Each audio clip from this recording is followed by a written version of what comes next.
शेतकऱ्यांचा सवाल, निवडणुका महत्त्वाच्या की शेतकऱ्यांचे जीवन?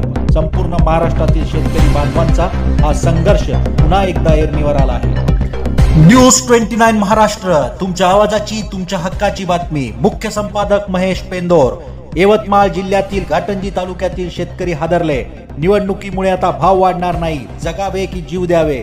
घाटंजी सध्या सुरू असलेल्या निवडणुकीच्या धामधुमीत यवतमाळ जिल्ह्यातील घाटंजी तालुक्यातील शेतकरी बांधवांमध्ये एक हादरवून टाकणारी आणि अत्यंत गंभीर चर्चा जोर धरू लागली आहे।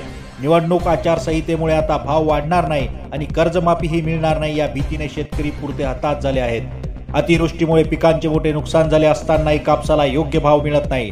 त्यातच निवडणुकीच्या काळात सरकारचे दुर्लक्ष होण्याची भीती शेतकऱ्यांच्या मनात घर करून बसली आहे। गरजेच्या वेळी झुलवतात, निवडणुकीत मतं घेतात। शेतकऱ्यांच्या या चर्चेतून तीव्र संताप आणि वेदना व्यक्त होत आहे।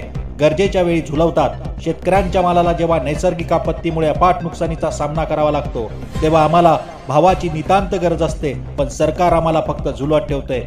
खर्चाचं काय करायचं? आमचे संपूर्ण घर या मालावर चालतंय। मालाला भावच मिळणार नसेल तर आम्ही आमचा खर्च कसा काढायचा, जगायचे कसे? कर्जमाफीचं आश्वासन हवेत, कर्जमाफीचे आश्वासन देऊन ठेवले जाते, पण प्रत्यक्षात सर्व संपून गेल्यावर त्याचा काय उपयोग? कठपुतली बनलेल्या आहोत। सरकार शेतकऱ्यांच्या जीवाशी खेळ खेळते। आम्ही शेतकरी या सरकारची फक्त कठपुतळी बनून राहिलो आहोत। आम्हाला कधीच न्याय मिळत नाही। जगावे की मरावे? आत्महत्येचा विचार। सध्याच्या भीषण परिस्थितीत शेतकरी जगावे की मरावे असा गंभीर प्रश्न उपस्थित आहे। कर्जाच्या खाईत ढकलणारे सरकारच आहे असा थेट आरोप शेतकरी करत आहे। त्यांच्यासाठी आता आत्महत्या हा एकमेव पर्याय उरला आहे की काय, अशी भीतीदायक चर्चा सुरू आहे।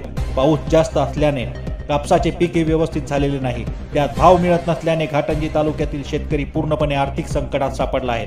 सध्याची परिस्थिती, अतिवृष्टीमुळे पिकांचे नुकसान, कापसाला कवडीमोल भाव, निवडणूक आचारसंहिता, भाववाढ, कर्जमाफीची शक्यता मावळली, शेतकरी पूर्णतः हवालदिल। शेतकऱ्यांचा सवाल, निवडणुका महत्त्वाच्या की शेतकऱ्यांचे जीवन? संपूर्ण महाराष्ट्रातील शेतकरी बांधवांचा हा संघर्ष पुन्हा एकदा ऐरणीवर आला आहे।